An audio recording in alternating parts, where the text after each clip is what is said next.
రాష్ట్రంలో మున్సిపల్ ఎన్నికల్లో అభ్యర్థిని గుణగణాలు చూడకుండా కారు గుర్తును చూసి ఓటేయాలి అనడం కేటీఆర్ నియంతృత్వ పోకడలకు నిదర్శనమని జాగృతి అధ్యక్షురాలు కవిత మండిపడ్డారు. ప్రజలకు సేవ చేసేవారు కాకుండా చెడ్డవాళ్లను ఎందుకు ఎంపిక చేస్తున్నారని ప్రశ్నించారు. జాగృతి తరపున పలువురిని బరిలో దించామన్న కవిత వారిని గెలిపించాలని కోరారు. కేంద్ర బడ్జెట్లో రాష్ట్రానికి కేటాయింపులు లేవని ధ్వజమెత్తిన మాజీ ఎమ్మెల్సీ పదే పదే ఢిల్లీకి వెళ్లిన సీఎం రాష్ట్రానికి చేసిన మేలు కనిపించట్లేదని ఆరోపించారు. హైదరాబాద్లో అగ్ని ప్రమాదాలు, హత్యాయత్నాలు, గన్ కల్చర్, చోరీలు పెరిగిపోయాయని ఆవేదన వ్యక్తం చేశారు. లక్షల కోట్ల పెట్టుబడులు తెచ్చామని సీఎం రేవంత్ రెడ్డి చెబుతారన్న కవిత ప్రభుత్వంతో ఎంఓయూలు చేసుకున్న అనేక కంపెనీలకు కనీసం వెబ్సైట్ కూడా లేదని ధ్వజమెత్తారు. అన్ని ఫేక్ కంపెనీలని అనుమానం వ్యక్తం చేసిన కవిత కాంగ్రెస్ ఫేక్ ఎంఓయూస్ అనే హ్యాష్ ట్యాగ్ ను వైరల్ చేయాలని పిలుపునిచ్చారు.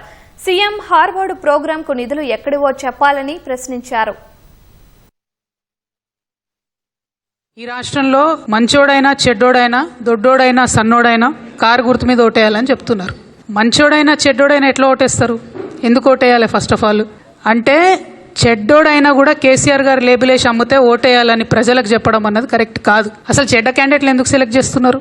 ఈ మాట ఏదైతే పదే పదే కేటీఆర్ గారు చెప్తా ఉన్నారో అది కేవలం మీ యొక్క నియంతృత్వ ధోరణికి, మీ యొక్క రాచరికపు పోకడలకు అద్దం పడుతున్నది తప్పితే ప్రజాస్వామిక విలువలకు అద్దం పట్టడం లేదు. మొన్న కొత్తగా మరి హార్వర్డ్ బిజినెస్ స్కూల్ కూడా ముఖ్యమంత్రి గారు పోవడం జరిగింది. నేను మొదటి ప్రశ్న ఏమడుగుతా ఉన్నా అంటే, మీరు పోయినటువంటి హార్వర్డ్ కెనడీ ప్రోగ్రాము మిమ్మల్ని వాళ్ళు గౌరవార్థం ఇన్వైట్ చేసిరా, లేకపోతే మీరు ఫీజు కట్టి అందులో చేరినరా? మీరు ఫీజు కట్టి అందులో చేరితే మా సింగరేణి బిడ్డల ఫీజు కట్టినరా, ప్రభుత్వం నుండి ఫీజు కట్టినరా, లేకపోతే మీరు ప్రైవేట్ గా ఫీజు కట్టుకున్నారా? ఒకవేళ మీరు ప్రైవేట్ గా ఫీజు కట్టుకుంటే స్వయంగా మీరు మీ కుటుంబ సభ్యులు కట్టినరా, లేకపోతే ఎవరైనా వ్యాపారవేత్తలు మీకోసం కట్టినరా? ఈ అంశాన్ని ఖచ్చితంగా ముఖ్యమంత్రి గారు క్లారిటీ ఇవ్వాలని చెప్పి నేను డిమాండ్ చేస్తా ఉన్నాను.